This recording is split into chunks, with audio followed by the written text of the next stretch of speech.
नमस्ते my all soul family, my all divine soul. I hope आप सभी बहुत अच्छे हो और बहुत ही अच्छे से अपना इनर वर्क भी कर रहे हो। आज जो बात करूँगी वो DMDF और थर्ड पार्टी की एनर्जी के बारे में बात करूँगी जो मुझे बताया गया। एक्चुअली एक तो सेशन में मुझे ऐसी एनर्जी पिक हुई कि लोग थर्ड पार्टी को पता नहीं क्या कुछ समझ लेते हैं और जिसकी वजह से और ज़्यादा जो है थर्ड पार्टी को वो हमेशा अट्रैक्ट करते रहते हैं। ठीक है, तो उसी कॉन्सेप्ट के ऊपर बात करूँगी क्योंकि आप लोगों को भी क्लियरिटी होना बहुत ज़रूरी है ताकि आप लोग भी बहुत ही अच्छे से समझदार बन के चीज़ों को समझ सकें। ठीक है, और ऐसी गलती को ना दोहराएं जो कि जिससे कि खुद एनर्जेटिक लेवल पे आप लोग खुद ही अपनी जर्नी को डिले करने का काम कर रहे हैं, खुद ही खींच के थर्ड पार्टी को इनवाइट कर रहे हैं। ठीक है, आमंत्रण पत्र भेज रहे हैं। तो ऐसी गलती भी हमें नहीं करनी होती है अपनी जर्नी में। फर्स्ट थिंग मैं ये बताना चाहूँगी कि सबसे पहले समझने की बात है कि थर्ड पार्टी का मतलब सिर्फ़ और सिर्फ कोई लड़का या लड़की ही नहीं होता है जो हमारे मैटर में जो है वो घुस चुका है। ठीक है, मतलब जो हमारे बीच में आ जाता है, जैसे हस्बैंड वाइफ, अगर आपके DM की वाइफ है या फिर हस्बैंड है या फिर कोई कार्मिक पर्सन आ गई है या फिर आ गया है। सिर्फ यही नहीं होती है third party in the means की थर्ड पार्टी DM का ज़्यादा वर्कोहॉलिक होना भी हो सकता है, ज़्यादा से ज़्यादा अपनी एनर्जी को जो है अपनी काम के पीछे लगाना भी हो सकता है, या फिर कोई जो है नशीली पदार्थ का सेवन करना भी हो सकता है, मीन्स अल्कोहलिक होना भी हो सकता है। थर्ड में जो आता है फैमिली मेम्बर भी हो सकते हैं कि हमारे उनके परिवार वाले लोग ही थर्ड पार्टी का काम रोल अदा कर रहे हैं आपकी जर्नी में, या फिर कोई कार्मिक कनेक्शन भी हो सकता है, या फिर उनके हस्बैंड, उनकी वाइफ, उनके बच्चे, कोई भी हो सकता है थर्ड पार्टी। ठीक है, तो यहाँ पे इससे बात आती है कि हमें इसे कैसे हैंडल किया जाए मैच्योरिटी के साथ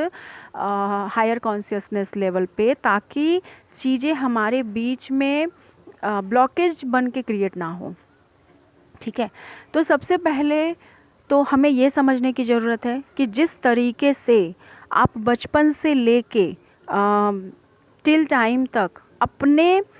कर्मा बैगेजेस को क्लियर करके आए हो, आपने भी कभी, आपके फैमिली भी कभी आपके कोई कार्मिक पर्सन रहे होंगे, उन्होंने भी रोल अदा किया होगा, या फिर आपके फैमिली कार्मिक पर्सन रहे होंगे, या फिर आपके फ्रेंड्स कार्मिक पर्सन रहे होंगे जिसने कभी ना कभी आपकी एनर्जी को सक किया है, आपको मिसयूज़ किया है, आपको मिसगाइड किया गया है। या फिर ज़्यादा से ज़्यादा लोग हमें इस जर्नी में क्या मिलते हैं कि हमारी एनर्जी को उन्हें लेना होता है, शक करना होता है। तो हम अपने कार्मिक के साथ निपटारा करते करते तब आज यहाँ तक पहुँचे हैं कि हम अवेकन्ड हुए हैं और हम इस जर्नी में आगे चलने की कोशिश कर पा रहे हैं, राइट। तो ऐसे में आप अपने लेवल पे जाके देखो, अगर आप थर्ड पार्टी को रिलीज़ नहीं कर पा रहे हो और थर्ड पार्टी को फॉरगिव भी नहीं कर पा रहे हो, तो अपनी जर्नी से कंपेयर करके देखिए कि ओके, मैं बचपन से मुझे भी कुछ सेक्सुअल ट्रॉमा मिले, मैं भी किसी कार्मिक कनेक्शन में आई, या फिर मैंने भी कार्मिक को झेला, या फिर मैंने अपने फैमिली से निपटारा किया, या फिर मेरे फ्रेंड्स जोन भी मुझे मिले, उन्होंने हमेशा मेरी एनर्जी को सक किया, मुझे यूटिलाइज़ किया गया, मेरी एनर्जी को यूटिलाइज़ किया गया। तो मैं भी तो उन सारी चीज़ों से सफ़र करके, उन सारी चीज़ों को हील करके ही यहाँ तक पहुँची हूँ। तो आपको बिल्कुल मैच्योरिटी के साथ, अंडरस्टैंडिंग के साथ आपको अपने DM को बहुत ही पेशेंसली और समझदारी के साथ हैंडल करना होता है। अगर इस जर्नी में आपके पास पेशेंस नहीं है, आपके पास मैच्योरिटी नहीं है, आपके पास अगर समझदारी नहीं है, अंडरस्टैंडिंग नहीं है, तो इस जर्नी को, मतलब ट्विन फ्लेम जर्नी को आप कभी भी पार नहीं कर सकते। इस जर्नी में 3 चीज़ें जो बहुत ज़्यादा ज़रूरी होती है रखना, वो है सबसे पहले पेशेंस, दूसरा मैच्योरिटी, समझदारी, तीसरा अंडरस्टैंडिंग। ठीक है, आपको जो है अपने डीएम को इन्हीं 3 गुरु मंत्रा से हैंडल करना होता है। एक तो आपको पेशेंस रख के उनसे बात करनी होती है, डिवाइन टाइमिंग का वेट करना होता है, क्योंकि हमारी जर्नी में, ट्विन फ्लेम जर्नी में, आप चाहे जितना भी इनर वर्क करो, कुछ भी करो, लेकिन डिवाइन टाइमिंग जो है हम खुद से बनाते भी हैं, और कभी कभी हमारी जर्नी में बहुत हद तक डिवाइन टाइमिंग मायने भी रखता है, क्योंकि डिवाइन टाइमिंग के पहले हमें कुछ नहीं मिल सकता। हम बस इनर वर्क कर सकते हैं, हम बस चीज़ों को फॉरगिव कर सकते हैं, लेट गो कर सकते हैं, गो विथ फ्लो हो सकते हैं, लेकिन हम जो है एकदम से पेशेंसलेस होके हम कुछ भी नहीं कह सकते कि क्यों नहीं हो रहा, क्यों नहीं हो रहा, क्यों नहीं हो रहा। जब तक आप ये क्यों नहीं हो रहा की एनर्जी में होते हो, आप यूनिवर्स को यही मैसेज देते हो कि मुझे आप पे ट्रस्ट नहीं है। तो हमें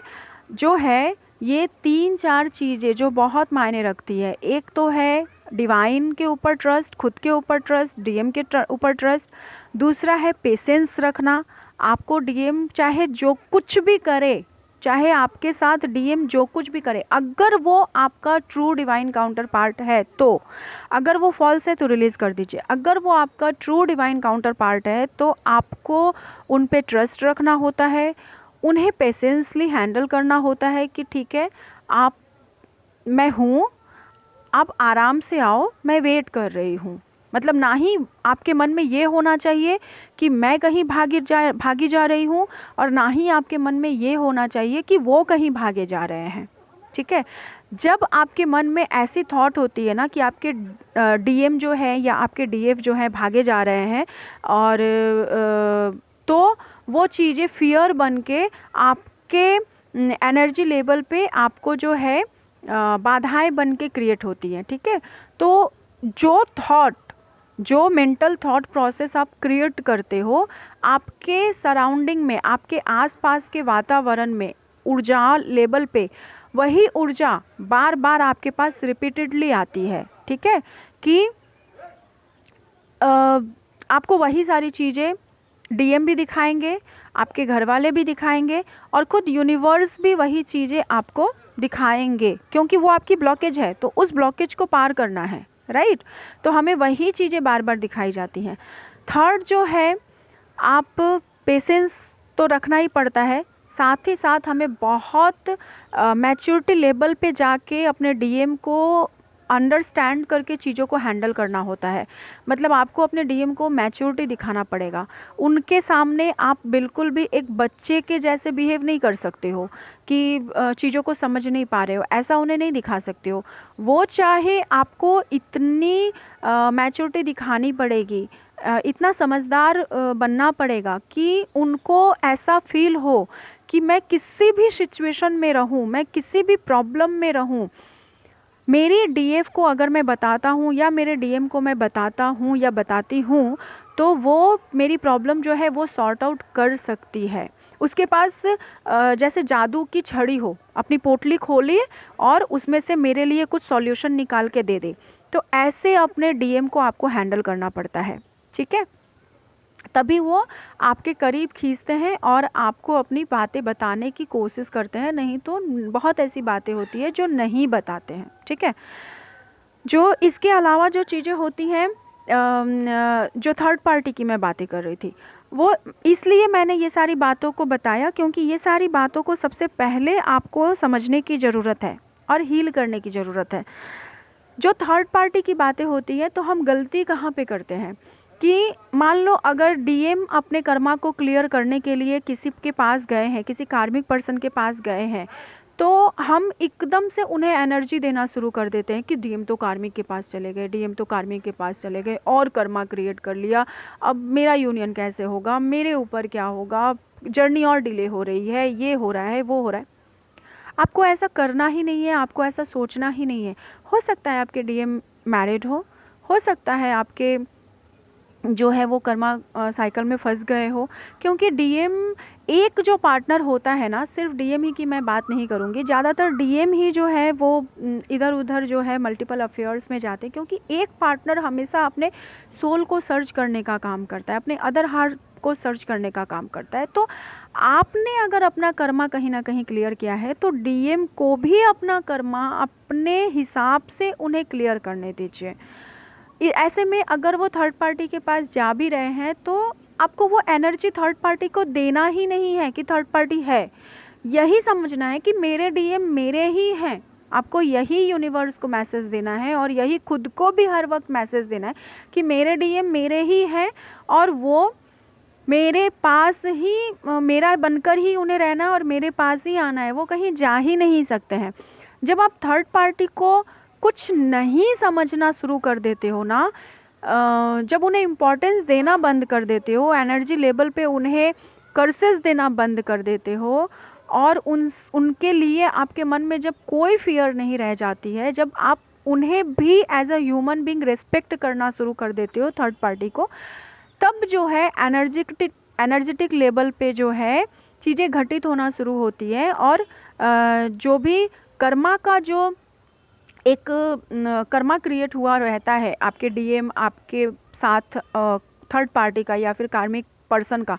वो हील होना शुरू हो जाता है। ठीक है, लेकिन जब तक आप जो है कर्सेस देते रहोगे थर्ड पार्टी को, थर्ड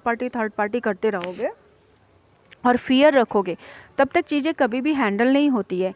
तो अगर मान लो वो पहले से शादीशुदा है तब तो कर रहे हैं, लेकिन उस टाइम पे आपको कोई प्रॉब्लम नहीं होती है। ठीक है, लेकिन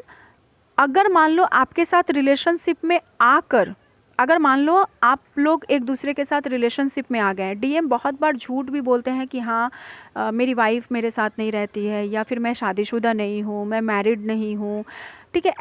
ऐसी जो है ये डीएफ भी अपने पास्ट रिलेशन को डीएम से छिपाती है और डीएम भी अपने पास्ट रिलेशन को डीएफ से छिपाते हैं। मतलब तब तक छिपाते हैं जब तक कि आप दोनों पूरी तरीके से बैलेंस्ड नहीं हो जाते हो जर्नी में और ख़ुद को हील नहीं कर लेते हो। एक बार जब आप बैलेंस्ड हो जाते हो और हील कर लेते हो खुद को, तो फिर डीएम सारी सच्चाई बताते हैं और डीएफ भी उस वक्त प्रिपेयर्ड होकर सारी सच्चाई ऑनेस्टी के साथ बता देती है। लेकिन जब तक आप लोग बैलेंस्ड नहीं हो तब तक एक दूसरे से जो है सच्चाई छिपाते हैं पास्ट लाइफ की। ठीक है, क्योंकि खोने का डर होता है उन्हें, क्योंकि आपके साथ इतनी एनर्जी लेवल पे इतनी ज़्यादा उन्हें एक अट्रैक्शन फील होती है ना कि वो आपको खोने से डरते हैं और ऐसे में बहुत सारी बातें छिपाते हैं, झूठ भी बोलते हैं। ठीक है, सिर्फ आपको पाने के लिए। तो जब आप मतलब जब आपके बारे में उन्हें कुछ पता चला, वहाँ पे भी आप मतलब एकदम से क्या कहते हैं, बच्चे की तरह इमेच्योरिटी के साथ आप चीज़ों को हैंडल करना शुरू कर देते हो कि थर्ड पार्टी। ठीक है, तो थर्ड पार्टी को और ज़्यादा एनर्जी मिलती है और ऐसे में वो और ज़्यादा आपके डीएम को कस के जकड़ के रखने की कोशिश करती है। यकीन मानिए, ऐसा बहुत सारा एक्सपीरियंस के साथ, मतलब बहुत से लोगों के ऐसे एक्सपीरियंस को देखने के बाद ही मैं आप लोगों को बता रही हूँ कि आपको समझना ही नहीं है कि कोई थर्ड पार्टी है। ठीक है, कोई नहीं है, ना ही उसकी बीबी है, ना ही घर वाले हैं, ना ही उनका कोई वर्कोहॉलिक होना है, ना ही उनका बिजनेस का कोई थर्ड पार्टी है, ना ही कोई कार्मिक पर्सन है, कोई नहीं है। सिर्फ आप हो, डिवाइन है और आपके डीएम है। आपको यही मानना होता है। अगर मान लो आप लोग यूनियन में भी हो, बहुत कोई पास्ट पुराना कोई कार्मिक पर्सन रहा था या फिर आपके हस्बैंड मतलब सॉरी आपके डीएम जो है वो शादीशुदा थे और बहुत वक्त से उनके साथ उनके बीच में कोई रिलेशन नहीं था और आप लोग जो है मतलब एक दूसरे के साथ हो। ठीक है, फिर भी आप इनर कॉन्शियस में जाके देखो, आप अपने अंतर मन के अंदर झांक के देखो कि मैं कौन सी ऊर्जा यूनिवर्स को सेंड कर रही हूँ, डिवाइन को सेंड कर रही हूँ। आपके मन के अंदर अगर कोई फियर है अपने डीएम को लेकर कि वो ज़रूर दूसरे रिलेशनशिप में है तभी वो मुझे टाइम नहीं दे रहा है, वो पक्का किसी और के साथ बात कर रहा होगा तभी वो मुझे इग्नोर कर रहा है, वो पक्का किसी और के साथ डेट कर रहा है तभी वो मुझे टाइम नहीं दे रहा है और मुझसे बातें भी नहीं कर रहा है। महीनों गुजर जाते हैं, मुझे फ़ोन भी नहीं करता है, मैं करती हूँ तभी बातें होती है, ठीक है। तो अगर आपके मन के अंदर आपके डीएम को खोने का डर है कि वो कहीं मुझे छोड़ तो नहीं देंगे, वो कहीं किसी और के साथ चले तो नहीं जाएंगे, कहीं उसकी बीवी आ तो नहीं जाएगी फिर से वापस, कहीं मैं खूबसूरत नहीं हूँ इसलिए वो किसी खूबसूरत लड़की के चक्कर में तो नहीं पड़ गए हैं। क्योंकि हम डीएफ जो होते हैं ना, खुद को बहुत ज़्यादा क्या कह सकते हैं, सेल्फ लव की कमी होने के कारण जब तक हम बैलेंस नहीं होते तब तक हम खुद को बहुत कम मापते हैं और सामने वाले को पूरा अप्सरा मापते हैं, ठीक है। तो ऐसे में क्या होता है कि आपके डीएम जो है अगर वो किसी के साथ नहीं भी होंगे ना, फिर भी आपके डीएम किसी और के पास आपको जाके दिखा देंगे, ठीक है। क्यों दिखाएंगे ऐसा करके? क्योंकि खुद आपने एनर्जी वाइज ऊर्जा लेवल पे खुद आपने यूनिवर्स को ये ऊर्जा भेजा, खुद आपने डिवाइन को ये संदेश भेजा कि मैं तो ना ही मुझे खुद पे ट्रस्ट है, ना ही मुझे डिवाइन पे ट्रस्ट है, ना ही यूनिवर्स पे ट्रस्ट है और ना ही मुझे अपने डिवाइन काउंटर पार्ट डीएम पे ट्रस्ट है। तो डिवाइन अब ये टाइम है कि आप किसी और को भेजो ताकि मैं इस फियर को हील करूं। तो डिवाइन ऐसे में क्या करते हैं कि आप दोनों के रिलेशनशिप के बीच में किसी थर्ड पार्टी को भेज देते हैं ताकि आप उस ब्लॉकेजेस को हील कर सको। यही होता है डिवाइन का प्लान, ठीक है। और उसके बाद फिर आप काफ़ी पेन में रहते हो, पेन में चले जाते हो, dark night of the soul में चले जाते हो, फिर रोना गाना कथा कहानी शुरू हो जाता है, फिर कुछ दिन के बाद खुद की हीलिंग करना शुरू करते हो, फिर कुछ महीने बाद जाके आपको ये चीज़ें समझ में आती है, सेल्फ रियलाइजेशन होता है, या फिर आपका इंट्यूशन बोलो या फिर कोई आपका मेंटर बोलो, कोई आपको हेल्प करता है और कोई इस चीज़ों को समझा देता है, या फिर कोई वीडियो के ज़रिए आप लोगों को ये चीज़ें समझ में आती है कि गलती मेरी ही थी और मेरी गलती ही के ही कारण मेरे डीएम ने मुझे साथ ऐसा ऐसा किया, ठीक है। तो मैं बस यही छोटा सा मैसेज देना चाह रही थी कि आप ये कोई मैटर नहीं करता कि आप 2 साल से अपने डीएम के साथ यूनियन में हो, 3 साल से डीएम के साथ यूनियन में हो, लेकिन जब भी आप संदेह करना शुरू करेंगे अपने डीएम के ऊपर, जब भी आप यूनिवर्स को ये मैसेज देना शुरू करेंगे कि मेरे डीएम कहीं मुझे छोड़ के तो नहीं चले जाएंगे, कहीं किसी खूबसूरत पर्सन के साथ तो नहीं चले जाएंगे, मेरे डीएम की लाइफ में कहीं उनकी वाइफ है तो नहीं, ऐसा तो नहीं है, वैसा तो नहीं है, तो वो चीज़ें अगर नहीं भी होगी तो भी आपके बीच में घटित होगी। तो बस इसलिए थर्ड पार्टी को हमें एनर्जी ही नहीं देना है। डिवाइन को बस यही कहना है कि मैं जानती हूँ मेरे डीएम मेरे ही हैं और मैं अपनी डीएम की ही हूँ और कोई नहीं है, और ना ही ज़िंदगी में कभी कोई हमारे बीच में आ सकता है, कभी कोई नहीं आ सकता। अगर वो शादीशुदा भी है तो भी आपको देखने की ज़रूरत नहीं है, आपको उनके हस्बैंड को, उनकी वाइफ को एनर्जी देना ही नहीं है, ठीक है। समझ लो कोई है ही नहीं, वो आपके ही हैं, और जब डिवाइन टाइम होगा वो कम्प्लीटली 3D लेवल पे आपके हो जाएंगे। बस आपको वेट करना है उस टाइम के लिए, और इसके बीच में क्या करना है, बस खुद की हीलिंग करनी है। तो आपको जस्ट एक ही चीज़ के ऊपर फोकस्ड होना होगा, खुद की सेल्फ हीलिंग और इनर वर्क और अपने शैडोज़ के ऊपर काम करना, बस यही। इससे ज़्यादा और कुछ नहीं करने की ज़रूरत है, क्योंकि ऊर्जा वही काम करती है जो हम ऊर्जा को करने के लिए कहते हैं। तो इसमें आपके डीएम की भी कोई गलती नहीं है और डिवाइन की भी कोई गलती नहीं है, यहाँ पे गलती आपकी होती है। आप डिवाइन को, यूनिवर्स को जो ऊर्जा भेजते हो, डिवाइन और यूनिवर्स आपको वही गिफ्ट आपको देते हैं, बस, ठीक है। सो बस यही तक था। आई होप आप लोगों को क्लैरिटी मिल गई होगी और अब आप लोग ऐसी गलतियां ना करें। So thank you so much all of you. जय महाकाली माँ, जय शिव शक्ति, राधे राधे। अपना बहुत ख्याल रखिए। Thank you so much.